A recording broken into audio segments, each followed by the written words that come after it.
Bom, gente, continuando a ascensão do nazifascismo na Europa, tudo bem?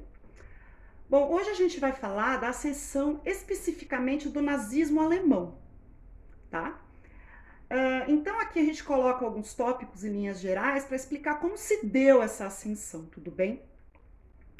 Bom, é importante a gente relembrar do pós-Primeira Guerra Mundial, isso é muito importante, né? Na medida em que você tem, como a gente já disse, o Tratado de Versalhes, né? Aquelas imposições, né? Que a Alemanha sofreu, no qual ela foi considerada a única culpada da guerra, vai possibilitar, de fato, um sentimento de revolta, né? De humilhação no povo alemão, tá? E o sistema político que se consolida, né, pós Primeira Guerra Mundial é uma república democrática, né, a chamada República Democrática de Weimar, tá? Essa república você tem o presidente eleito nomeando o seu chanceler, tá? Que é um alto cargo do executivo alemão nesse período. Bom, em 1919 você tem a derrota da Liga Espartaquista, que é um grupo de esquerda, né, de orientação marxista, comunista, que fazia uma certa oposição, né, à República de Weimar, né, liberal, que acabou gerando, né, várias greves, né, várias organizações, né, sociais nesse período. E no ano de 1919 essa Liga Espartaquista ela é derrotada, tá? Com a morte, né, de uma de suas líderes, né, a Rosa Luxemburgo. Então você tem a derrota dessa organização de esquerda nesse primeiro momento, tá?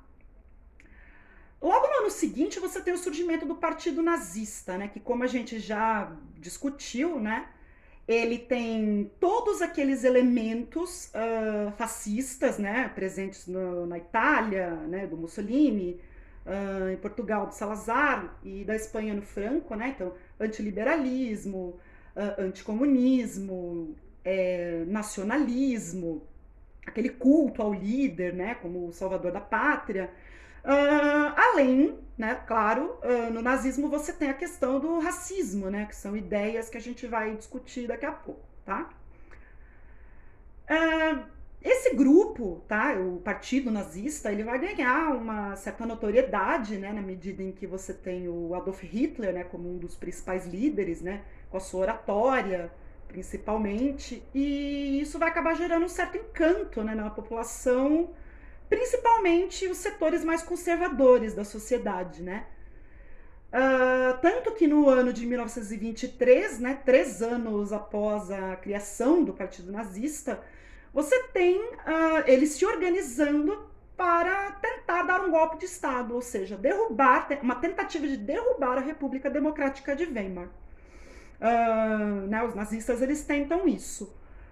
Fracassa, tudo bem, os líderes vão presos, vão todos para a cadeia, e o Hitler, né, ele vai acabar escrevendo na prisão, né, durante o período que ele ficou preso, o seu Minha Luta, né, o Mein Kampf, né, que é onde ele vai expor, né, as suas ideias absurdas de antissemitismo, né, o ódio aos judeus, né, onde ele vai acabar colocando toda a culpa, né, da desgraça alemã, né, nos judeus, né, ele vai criar os judeus como um bode expiatório, né,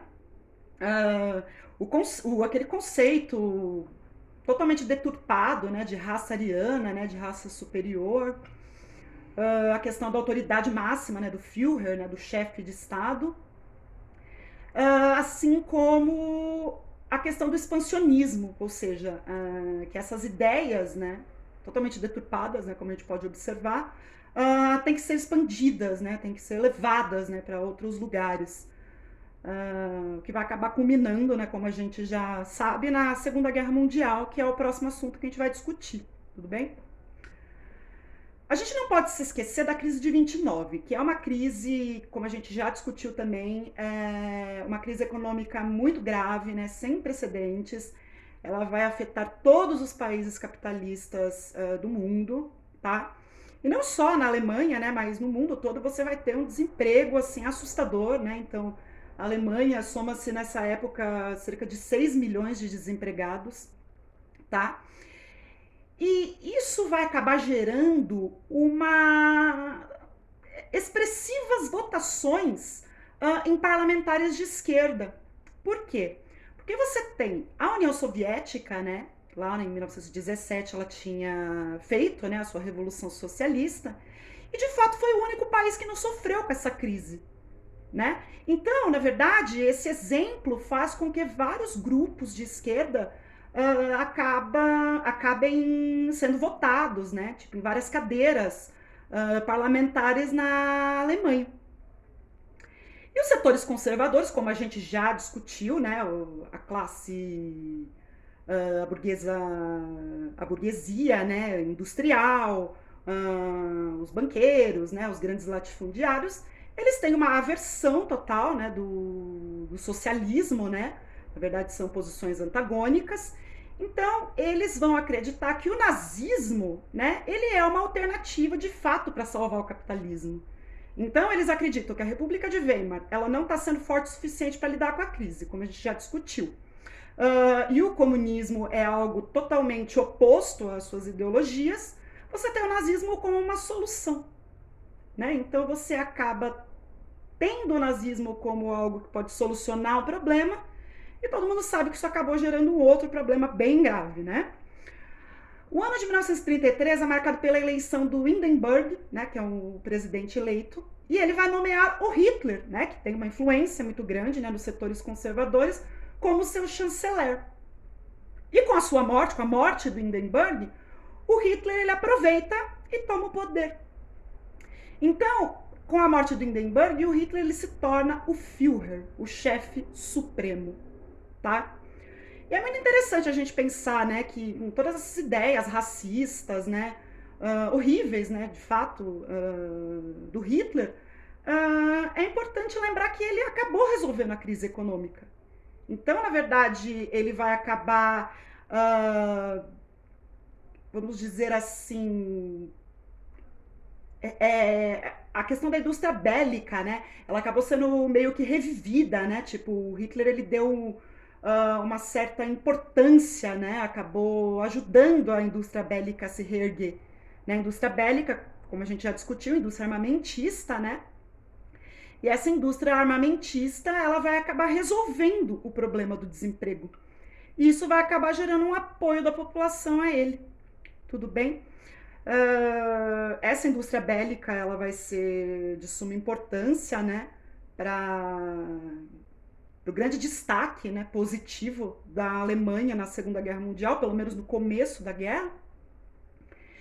E apesar de você ter, como a gente já discutiu, todas essas características bastante duvidosas, né, não só duvidosas, mas bastante erradas, vamos dizer assim, você tem o Hitler tendo um grande apoio da população, não só em relação à questão da indústria bélica, que resolve a questão do desemprego, mas você tem também a questão da propaganda, né? A propaganda do governo alemão, né? Que foi elaborada pelo ministro da propaganda, né? O Joseph Goebbels, né?